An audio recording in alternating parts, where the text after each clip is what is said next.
Yeah, help them along.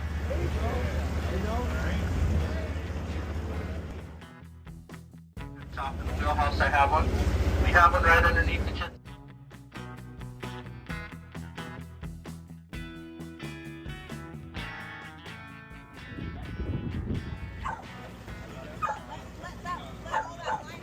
Before the sun goes down, there has been opportunity in the daytime lately. Crazy change of action. Bluefin with the sun out, kind of a crazy concept. But it has been happening. It's been happening on anything from 30 to 50 pound test. I would not put anything in the water lighter than 30. I would preferably start with 40. And if you can't get a bite, go down from there. If they start biting, fish 50. They will eat 50 pound. It's been done quite a few times. When it gets hot and heavy, if we get on that right spool in the daytime, it'll eat 50 pounds, no problem. 200 pound leader on a jig, or? I'm going to get into all that. Okay. I'm talking about fly line right Alright, now. sorry. Yeah, fly line fishing, 30 to 50 pound test. Do not put 25 in the water. Do not put 20 in the water. We don't even need 20 or 25 pound this whole entire trip. We brought a little tiny rod for that, just leave it wrapped up. You will not need it. Even if we see a kelp with yellowtail, fish 30. They have been a little bit of nicer fish of the yellowtail. You're fishing light line, they're going to beeline straight to that kelp, wrap you in the kelp, bust you off. 30 pounds, the lightest line we're going to have this whole entire trip here. Okay. With that being said, I prefer to hook my baits fishing fly line bluefin butt hooked. Butt hook baits. If you're not sure how to do that, get with a crew member. We're more than happy to show you how to do it. I would show you right now, but they're busy back there with lug bait up, and we'll have some time for those of you that are curious on how that works. Or a shoulder hook as well. Shoulder hook and butt hook baits. It makes them swim a little better because they don't have a hook pulling them backwards from their face. It's behind their head. They can keep their head going a certain direction. They tend to swim better. Secondly, it hides the hook a little bit. If fish are up really high in the column and boiling around everywhere, I'm probably going to fish a shoulder hook bait, which goes right behind its head and its back, right in front of its dorsal fin, and that hides the hook. Fish are looking up, right? It hides the hook. Butt hook baits work just as well too, because now the hook is hidden in the silhouette of the bait. You get what I'm saying? It's not this big old piece of equipment hanging from the thing's face that looks a little odd and it swims a little differently. Butt hook or shoulder hook baits. Right behind the anal fin? Yeah, right in front of it, San Francisco style. Yeah. So, with that being said, again, guys, if you're not sure on how to do that, get with one of the crew. We'll be more than happy to show you guys how to do all that. Or if you're having a hard time doing it with a circle hook, it can be a little tricky. We're not full of pride here. If you guys need help, just ask one of us. We'll be more than happy to put a bait on your hook for you and get you back in the water as quick as you can, so you're not killing your bait before you put it in the water. Another thing too I'm going to recommend with fly line fishing, especially fly line fishing, if you're fishing braid to a fluorocarbon leader, that long of a leader does not work. This long of a leader does not work. I know this stuff's expensive, but you've spent the money to be here, you've spent the money on the gear. Do not sell yourself short on fluorocarbon. Put at least, I personally put 15 to 20 feet of fluorocarbon on. These fish, when they're high in the water column and that sun's penetrating, they can see very, very well.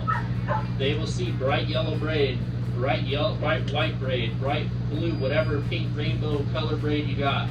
They will see it if it's 6 feet, 8 feet away from your braid, and it'll take away bites from you. I've seen it 100 times, guys, done it. I've done this for a long time. I wouldn't tell you to use more fluorocarbon. I know the stuff's expensive, but do not sell yourself short on it. I did it several times last year. A guy comes up to me when we're catching fly line bluefin. He's like, God, what am I doing to not get a bite? Just check your rig out. He's got a 6-foot piece of fluorocarbon on there. I'm going, put more fluorocarbon on. second bait in the water, it catches one after he lengthens his leader. It works.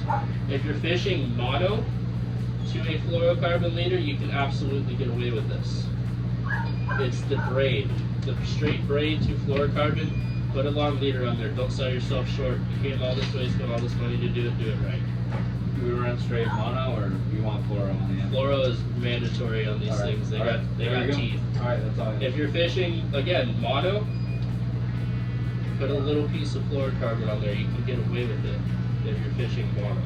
That's how I like to fish. I'm old school, even though I'm young. I fish mono more than I fish Spectra on anything. If you're fishing Spectra, you gotta fish a lighter drag. It's just less room for error.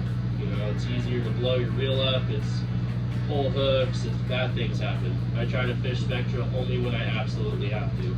For the most part, I'm fishing mono to a short piece of fluorocarbon. It's kind of large. You could probably get away with it number 2, number 1. I probably wouldn't go quite to a 1-0.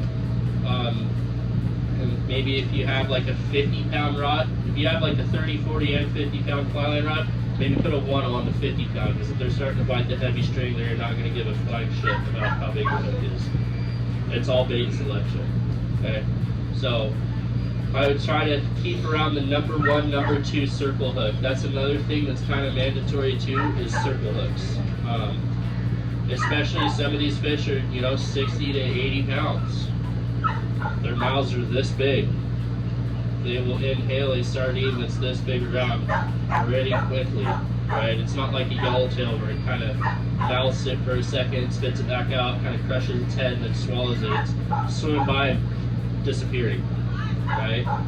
So if you're fishing a J hook, that hook's going to hook it in the roof of the mouth or the gills or the cheek or something dumb, and you just up your chances of getting chewed off substantially. Circle hooks, get them in the corner of the mouth. So circle hooks, mandatory. If you don't have any, get with the crew. I'm sure we have some upstairs. We can get you guys dialed in. Are there any questions on flatline? That does have some yellowtail on it. Again, do not fish anything less than 30.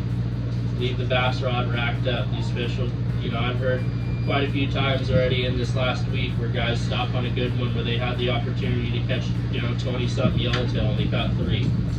Because guys are, oh, it's yellowtail, I'll fish my bass rod. And they all get wrapped in the kelp and bust them all off. Don't be that guy. Same thing with the bluefin fishing, guys. Don't put anything less than 30 pound in the water, especially, it's real important if we slide on one of those schools in the daytime and start pulling up on our chum. That's when they're probably going to be one of the most aggressive. Fish 40. Don't start with 30 pound fishing tunas. Definitely not 25. Put 40 pound in the water. The prop wash kind of hides your line. The baits, everything kind of masks everything. You can get a bite pretty quick. If we hook one bluefin and it's the first one we hook, and someone's fishing 25 and it busts off, well, you didn't just ruin the chance of you catching the fish, but you took it away from everybody else because now you just scared that school and it's gone. The first to 5 fish are always the most important one. You lose one of those, school says later, we're out of here. So it's real important that, we're all working together as a team. Don't be that guy that ruins it for everybody else over and over and over again. Alright? Any questions on fly lining? At your reel and gear, you don't need to set the hook. Fishing a circle hook. All it is once you get a bite, 1 Mississippi, 2 Mississippi, 3 Mississippi. Either if you have a star drag, put it in gear, or a lever drag, just push it up until you hit strike. Maybe take a couple turns of the handle, get everything stretched out, and you'll come tight when the line starts going off your reel the other direction. You've done everything right. If you try to set the hook with a circle hook, you'll tear the hook right out of its mouth. The design of the circle hook is as the pressure comes tight from you putting your reeling gear, it's coming out of the back of their mouths, and they're so, when the line comes out of their face, that hook wraps and it comes tight. If you set the hook, you pull it right out of the mouth. So it's nice and easy. Put it in gear, take a couple turns of the handle, come tight. Alright. Another thing too is drag settings.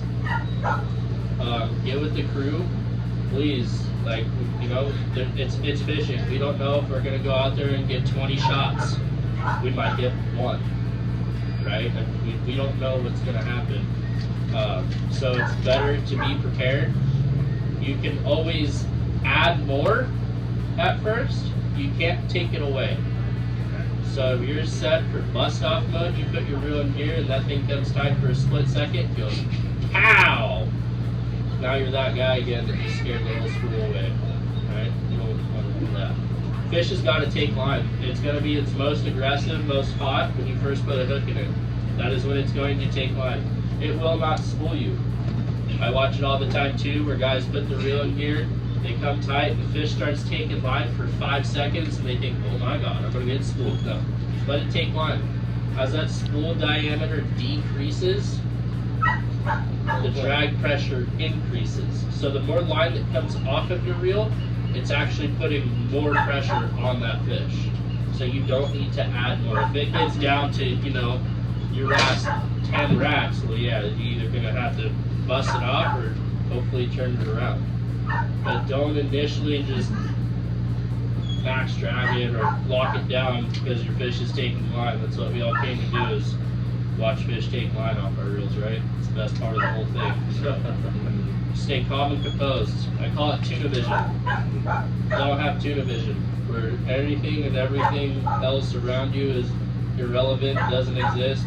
The only concern you have is stopping that fish at all costs. Do not do that. Let the fish take line. No tuna visions. Are there any other questions on fly line fishing? No. Okay, we're going to move to sinkers now. Sinker baits. That has been another good way to get a bite as well. Every day is different. Some day it's all straight fly line fishing, some day it's all sinker bait fishing, some day it's a combination of both. Right? With that being said, if you have a 60 or 80 pound, I would not fish a sinker bait on 50. The advantage of a sinker rig is it's down deeper in the water column. The light doesn't penetrate as deep. They can't see as good. They can still see very well. I wouldn't say go fish 130 on a sinker rig, but 60 or 80 is preferably 80. You can get away with it, and a bigger hook too. You're doing the traditional rubber band the sinker above the hook. Give yourself a good 5 feet, and sinker size is all dictated by condition. It's going to be the same thing, and I'll get into that when we get into the night fishing stuff, but it's all dictated on condition. Typically you want to get away with the lightest sinker you can get away with, right? It's most natural. Okay, so I wouldn't say go and tie a 16 ounce on and fucking send it.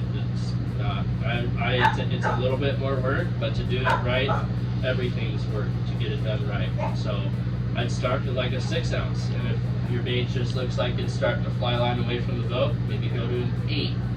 That starts to do it a little less. Okay, maybe go to a 10. And now you don't necessarily want to be straight up and down. A good 45 is what you want out away from the boat. On your sinker rig? Yeah. And when you do that traditional rubber band the hook above, or the rubber band the weight above the hook, excuse me, you gotta let it down nice and slow. If you just free spool and let that thing bomb as fast as it'll get down there, it'll wrap itself up because the sinker's going down like this, the bait's behind it, wrapping around your main line, and then you're fishing a big wall line with a half dead sardine at 200 feet. Tunas usually don't like that. So let it down nice and slow. I'll even sometimes, so I know how deep I'm fishing, I'll put my click around, knock it in free spool, and I'll count rod lengths. That way I know, okay, I'm 30 rod lengths would be 30 fathoms, give or take, a little bit more. And that'll help get it down slow. When you wind it up, also, you don't want to wind it up super fast because then it gives you the opportunity of that rubber band sliding down to your hook, right? And a lot of the times too, with this thing, you get it down to your depth, maybe let it hang there for a second, maybe let it out a little more, let it hang there for a second, put your reel in gear, maybe take a couple turns of the handle, like this, I'm not like moving the bait crazy, but I'm getting the bait to work through the water column, right? Just because I'm seeing them, if I say I'm seeing them at 100 feet, that doesn't mean every school is swimming tail to head exactly at 100 feet, they're scattered throughout the water column. Is that? It's 50 on each side. Okay, I'll be right back. I'm going to check. The water column is another good way to get a bite. But like I said too, like if it's like clunker, scratchy fishing, you know, it doesn't hurt to have maybe half you guys fishing a fly line, half you guys fishing a sinker. Kind of work all bases until we get it dialed in. That, you know, if you watch a guy go 5 in a row on a fly line and the guy next to him catch one on a fly line, and then probably gonna be more of a fly line deal. If it's, you know, one guy catches 1 or 2 on a sinker rig and the other guy catches 1 on a fly line, it doesn't hurt to have covering all the bases, you know.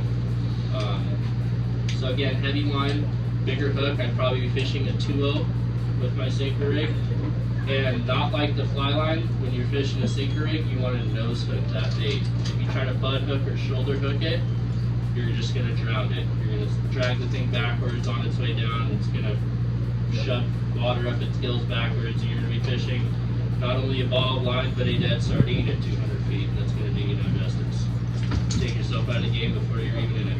So, are there any questions on sinker bait fishing? You guys got the band. Maybe it's under you for only a minute or two, and then it keeps on going, so that way you can get a bait down to it. Yeah.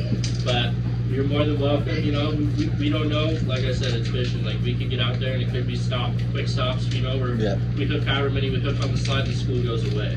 Or it could be a deal where we sit there and drift for a while and keep 1 to 3 going, kind of deal. So just keep that in mind. You know, maybe it wouldn't hurt to have a drop shot rigged up, and if it turns into clunker fishing, you know, just cut the lid off and put a rubber band up above there. Yeah, Gotcha. Anybody got anything else for me? Nighttime fishing? Yeah, we're gonna get into that. I got one more thing before that. I really want to fish tonight, huh? He does. You got to fish before 7. Yeah. Yeah. See, I'm the opposite. I've been fishing all night, all year. I'm excited to catch one with the sun out. That's a rare commodity now, fishing tuna. So one more thing too, guys, they will bite a jig in the daytime. If that's something you want to try your crack at, well, I'm not saying that they're going to absolutely clobber it. It takes a little bit of work, but if we get a school to stick to us, there's always opportunity of catching one on a jig in the daytime. The only thing is, you can't fish it on 300 pound or a piece of rope or whatever it is you have. You can fish it on heavy line, but I would definitely not have it on anything more than 80. Get rid of the, excuse me, get rid of all the hardware of the swivels and the crazy nonsense that you can get away with fishing in the dark. Straight tie your lure to a piece of 80. Go bite it. That's kind of been a little thing that's been going on for a couple years now. Everybody hears, oh, you can catch them on the jig in the daytime. They drop their nighttime setups down with 200 pound and all these crazy swivels and hooks and everything flying. And they go, I don't get a bite on that. Well, yeah, you gotta, again, the nighttime they can't see, right? They're just feeding off of feel entirely. So that's why we're able to get away with fishing all this crazy nonsense on our lures. Daytime they can see. So you got to be a little more subtle. Typically, too, smaller jigs. Anything from 150 to, you know, my go-to is a 170 SK in the daytime, tied directly to 80 pound. No crimps, no swivels, none of that. 80 pound test tied directly to my SK jig on 80 pound test, and that you get bites doing that. Again, it's one of those things that if we're just clunker fishing and you're like, I want to try to make crack at a jig, and the school's stuck to us, that's a good way to do it. You get bites like that. Alright, anybody got questions on daytime jig fishing? Daytime, night. No. Jig fishing in general, so the heavy side of the jig, does that get tied to your line or is that on the bottom? So, say that again? So with our jigs, there's a fat end and a narrow end, or just a heavier end, right? Is that the bottom or top, or does it matter? Does it Usually depend on the wider, fatter part is usually the bottom. So like you got lures here, that you want to be fishing for that.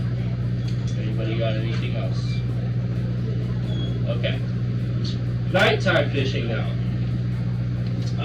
It's every night has been different this last week. Last night it was really, really tough until about 3 a.m. and guys are starting to get short stops for, you know, 5 here, 6 here or 3 there kind of deal. Nobody had a big hit last night. It stopped for 20 or whatever. Tonight could be different. Tonight the sun could go down and it could be bite time. It's just one of those things that it's a lot of work and we need maximum effort when doing it. If we stop the boat out of school and there's 3 people fishing, it's not worth the 3 people's fishing time, nor is it the crew's sleep. These guys that are having giant hits in the dark, if you look, everybody on the entire boat is awake. It's really hard to stop a school and get a bite with 3 lures versus 15 lures. You know what I'm saying? Here's my drift here. So if we stop on a school, there's 3 or 4 of you fishing, it's almost just go to bed. We need maximum effort. We need full participation. Should we sleep on Monday or? What's that? Should we just sleep on Monday? If everybody sleeps, we can catch their limits, Yeah, right? should we sleep for the day? Okay. All right. But you still can only take 4. Yeah. Yeah, but if everybody's sleeping and we just fill the boat. Yeah. If everybody's sleeping and there's 5 people awake, and we hook 5, everybody's gonna get a really rude wakening. It's gonna be everybody out now. I'm gonna come in there myself and grab you by your ankles. And please do it. Well, we're waking you up. All right, right? We're here to catch fish, right? Yeah. Sometimes, like I said earlier, we get 20 shots. Sometimes we get 1. It's fishing. We don't know what's gonna happen. We can be optimistic and say we're going to drive out there right now this afternoon and catch limits on our first stop. I would love that. I wish every day was like that. Make my job really easy. But it's not. We don't know what's going to happen. So, maximum participation, maximum effort with nighttime fishing. We're not throwing chum in the water at night. It does nothing for us. What stops these schools is getting a bite. Kind of keeps the school hung around. Then you hook another one. Then another one, then another one, so on and so forth. So it's real important that when myself or Captain Robin, she sees a school or I see a school, we're gonna say, stand by guys, get ready to go here. That means I have my rod in my hand, jig hanging over the side, ready to go. That means we have the school on the sonar. We're still trying to get the boat positioned over the top of it. Once we get the boat positioned over the top of it, we're gonna say, go for it guys, get them on down. Boat's going to be sliding a little bit still. So for those of you that can make maybe a little underhand lob or can't, there's only 14 of us. So try to get up to the bow as quick as you can, even if it's a 10-foot little lob. Go up to the bow, lob your jig off, and walk down the side of the boat. That's going to help you get your jig into that school that much faster. It's real important in the night that we get our lures down to these things as fast as we can, right? There's sometimes it's a quick opportunity that it swims under the boat and it's gone, it keeps going. So it's real important that when we say stand by guys, get ready to go, your jigs are off your rods, you know where your rod's at, you know, because there's a chance that maybe there's another 3 rods that look like yours, but yours has the cute little unicorn rainbow jig, and you can't find it, you're freaking out, and you're like, where'd my unicorn jig go? And it's up the side, and you finally find it, but there's 10 people that are already in the water, there's 5 going, and that school's already gone, you just missed your opportunity, right there. So it's real important that when we say stand by, your rod's in your hand, your jig's off your reel, you're ready to go. So that way when we say let him go, that reel's in free spool, it's going down as fast as you can get down to it. So what's our window? I mean, you don't know what precisely, but what are we looking at for night fishing? Is it between 11 and 2 in the morning? From when the sun goes down to when it comes up. So we just gotta be all night. Yeah, Quick question. like I said, every night's been different. Like, you know, two nights ago, my time was from 9 p.m. till about 3 a.m. Last night, nobody caught a fish until 3 a.m. There's no rhyme or reason or why or what.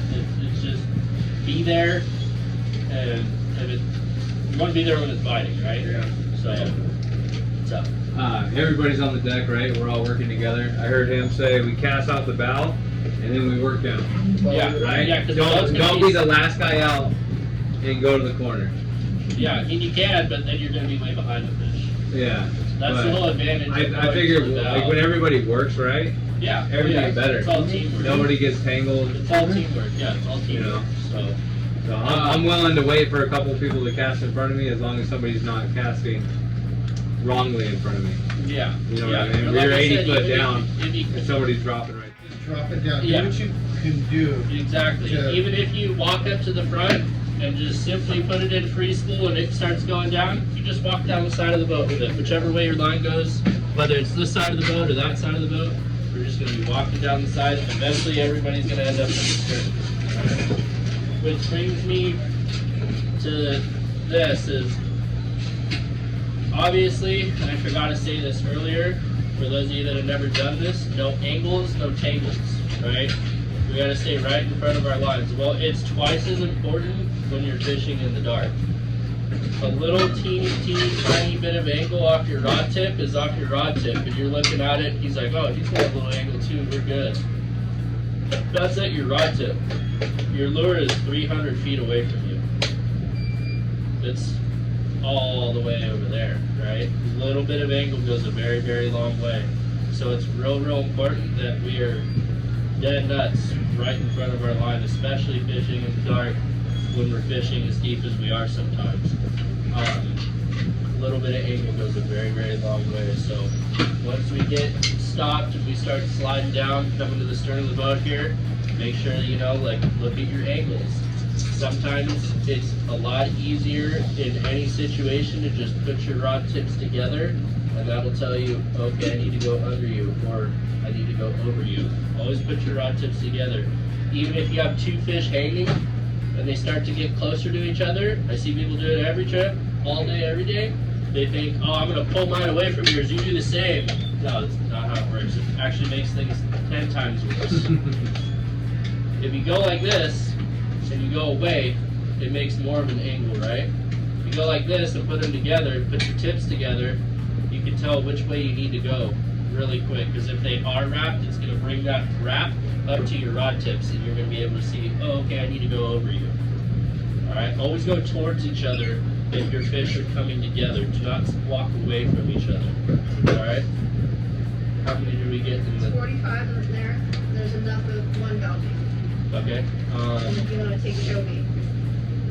No, we can take a bow tank of sardine because it's... Well, no, that's what I'm saying. We have enough in that crowd for one bow tank. Okay, we'll fill that bow tank up and then just run it up the side. Just run it up the side for now. Fill that one bow tank and then see if he's got Joby up here somewhere so we don't have to move. Because it's all the same Joby. So yeah. Always go towards each other. Daytime, nighttime, doesn't matter. If you have two fish that come together, go towards each other. A little bit of angle goes a very long way.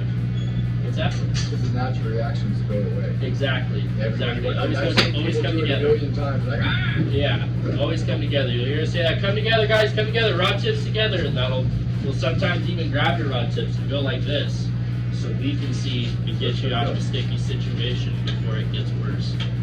Alright, another thing fishing, if you see 3 fish hanging, don't be that guy that walks up and drops your lure right next to him. Do not be that guy. Everybody's in the corner. Somebody wants to drop it in the corner, right? Yeah, don't be that guy. That's not where the whole school of fish is right there, for those 3 fish, okay? Spread out a little bit. We have plenty of room, being that there's only 14 people. There was a mishap with the landing that said we had 25. We really only have 14, so we got lucky. We got elbow room. Right? We don't need to be fishing on top of each other full speed. When the boat's drifting, we should be shifting. You know, the boat drifts, your lines are going to go up the side, start working your way up the side. So that doesn't mean put your line in the water on the windy side and just stand there, because it's eventually going to start going up towards the bow. Alright?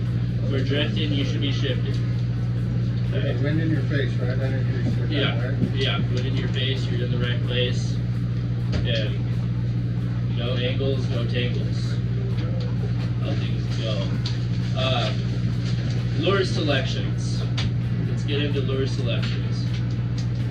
Every night is different as well. But again, it's like the sinker bait. You want to fish the lightest, smallest jig you can get away with. I would not go on and tie a 500 gram on jig right now. Not do it. I would tie a 200 or 250, and if that's getting me down good enough, I'm going to stick with that.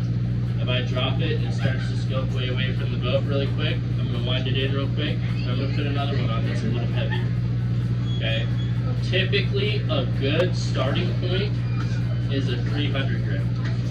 That's a good starting point. For those that don't want to go through the motions of like having to keep upping their jig size a bunch, start with a 300. If you make a drop and that thing's sitting underneath your feet still without any angle, you can get away with fishing a 200 or a 250. But it's one of those things at the nighttime, the smaller jigs are always going to get more bites. It's just the way the tunas work. I have no explanation to it, but again, it's not easy. It's not just drop a jig down and catch one. It's work, you know. But fishing the smallest jig you can get away with is always the best. You guys have one over here. I see how there's hooks on both sides of this. Pick a side and one side only. A lot of boats now are letting you only fish hooks on one side. A, for danger reasons. Imagine a 100-pounder that comes flying over the rail and it's got this one hook, and there's a bunch of fish on the deck and people walking around it, and this thing's flying around as people are trying to walk around, right? Bad news. I've seen way too many pictures. I've already pulled way too many out of people that have them on both sides. A lot of boats are starting to not let you guys get away with this, and we are one of them. So if you want to fish your jigs, pick a side, whether it's the top or the bottom. I prefer the bottom. When a fish eats a lure, even if it T-bones it like that, the side your line's pulling from is going to come tight on the bottom, right? If it eats it like this, it's already got a hook in its mouth, regardless. Another disadvantage that you have to having hooks on both sides of it, like I said, 9 out of 10 times, it's going to be the bottom hook that's in its mouth, right? And this one, maybe in the middle of the fight or whatever, hooks it in the top of the head or something. Well, now that's the point of the fish you're pulling from. And now you're pulling on a snagged fish. And it's going to be twice as hard to wind them in, right? Or it hooks them in the side like this because the jig's so long. Now you're trying to pull a fish sideways up, and it makes your life 10 times harder than it needs to be. So with that being said, whatever jig you're fishing does not matter. Only hooks on one side of it, please. I like my legs and my calves. I'm sure you guys do.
line them up here. Line them up. Try to get on one of these ones that wants to stick.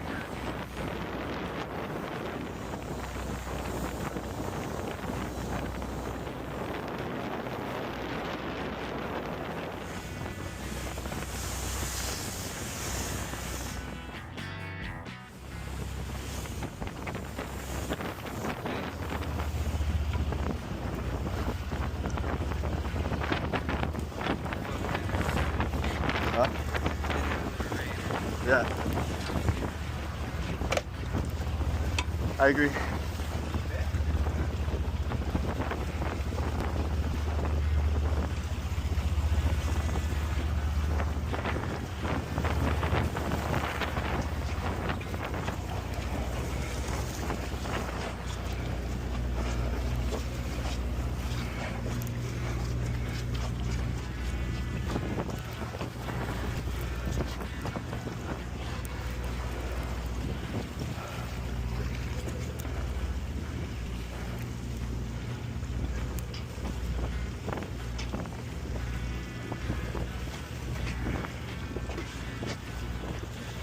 Say go up, go up and around. All right.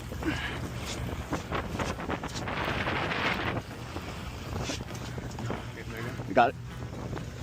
Yeah.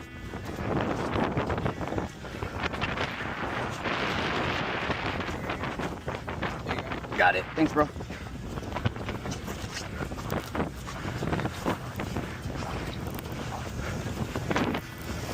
I gave it one click down. You could probably tighten it one click up just because I needed to get it over. Okay. That's cool right here. Thank you.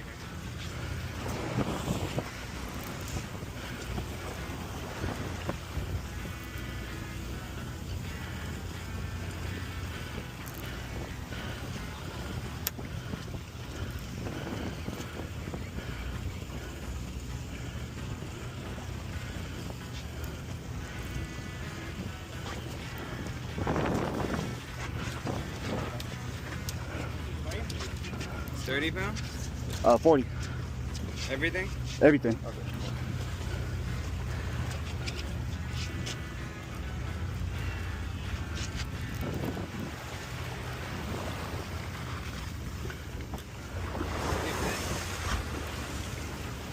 Sounded like some.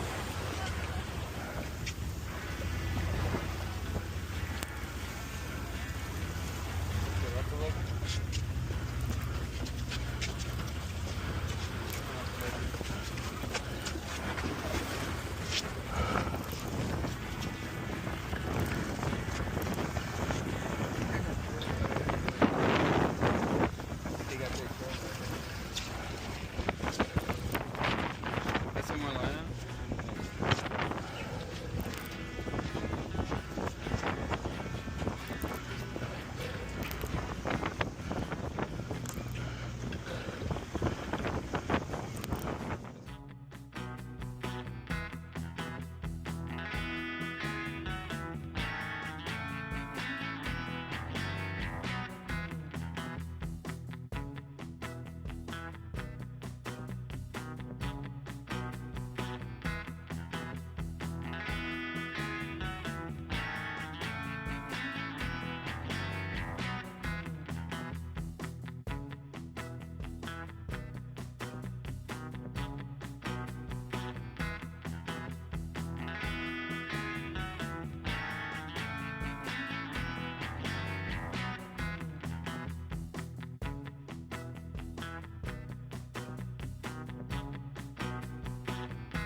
Sorry.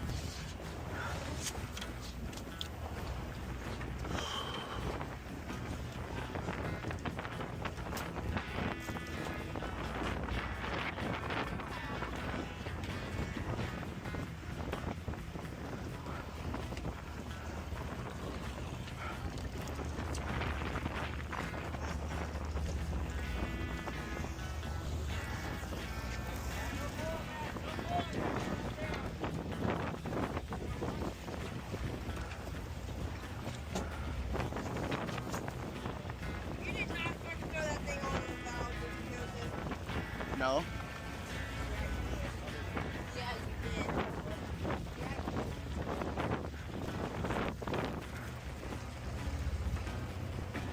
Yeah, good job. Thank you, brother.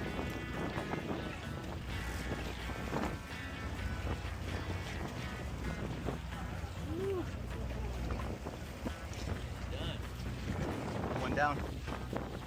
3 more. Oh, I guess for the rest of it, huh?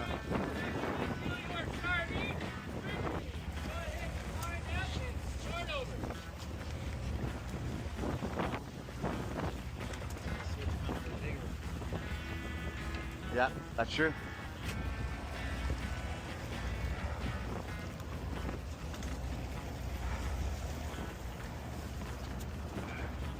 Good number 1. Yeah, thanks, man.